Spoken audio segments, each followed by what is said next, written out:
welcome to Frontdoors News. In studio, I am talking with Dr. Openden, who is the Vice President and Clinical Services Director at Sarrc. Thank you for joining us today. My pleasure. Now, for those who don't know what Sarrc is, I know it's been around for about a decade, but give us a little bit of information about this. So actually a little bit longer than that, about 15 years. Oh. Sarrc started in 1997, Okay. and it was originally founded by two parents and a developmental pediatrician in town who really saw the need to, as a starting point, advance research for autism to help us understand the potential causes of autism, and very quickly realized that in our community there was a big need for resources, training, services, education. So our name actually started Southwest Autism Research Center, and then we added the second R a couple years later for Southwest Autism Research and Resources Center. Okay. And today do both. So we're continuing to advance research to help understand causes as well as good treatments. And are also looking at good services and education for individuals with autism across the lifespan. So little kids all the way up through adults.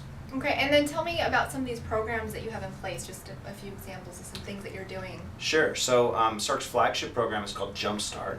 This is a program for newly diagnosed families at the earliest stages of diagnosis and helps families navigate the world of autism right at the earliest time that they get that diagnosis. We have an inclusive preschool program for kids with autism, which means that we run and operate a preschool on our campus. Oh. And there are about 60 Great. kids in the preschool, and only 18 of them have autism, so they're integrated with typically developing kids. We provide a lot of services in homes and in the schools, and then as the kids get a little bit older, we've started creating programs for teens. So Community Works is a big program for us where our teens are out volunteering in the community and getting some vocational experience. And then we do a lot in employment, helping our adults with autism find jobs by putting employment coaches out in the community, learning the job and teaching our adults with autism how to do the job as well.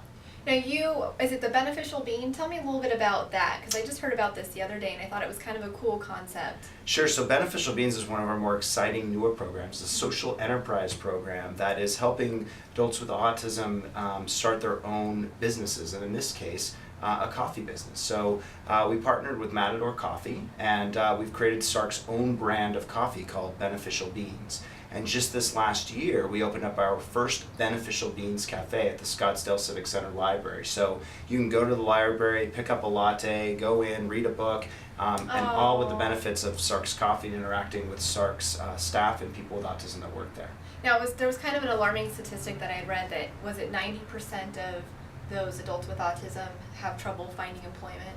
It's about 90% are either unemployed or underemployed with autism, and so this is a great way to integrate them into, learning these skills and being right out there just like everyone else. That's exactly right. So that we can help them get jobs, and for those that are really interested in almost being a little bit more entrepreneurial, creating their own businesses with Sarrc and creating not only awareness but jobs for other adults with autism.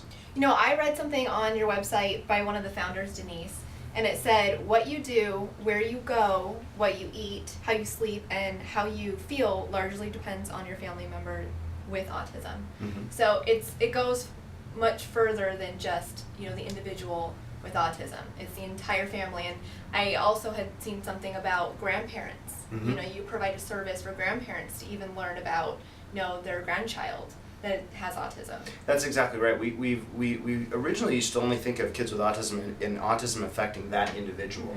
And then we began to realize that autism affects the entire family. And it was Kathy Bosco, who leads our grandparents group, who said, well, that extends even to grandparents. And I think we're looking even further. I mean, we've over the last 15 years tried to build a community of support around individuals and families with autism. So our focus is on families with an individual with autism present, but we're really trying to build the community so that our guys can have the chance to go to school with everybody else, can get a job with everyone else. And we're fortunate that in this community to have such a great support here that is allowing our individuals with autism to access the community in Phoenix. Right.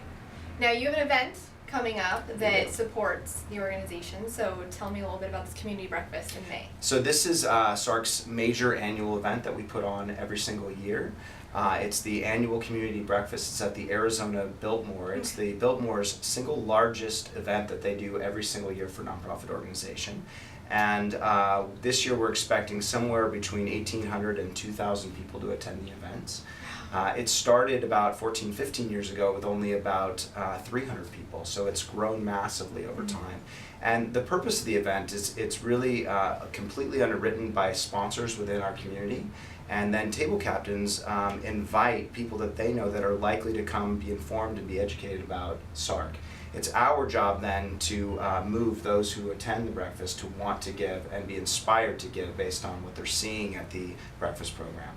So they're going to teach them a little bit about autism and then hopefully use that information to give to the community as well and spread the word about what you're doing. That's exactly right. Yeah, we want to educate people about autism. We want to help them become more aware about the statistics surrounding autism.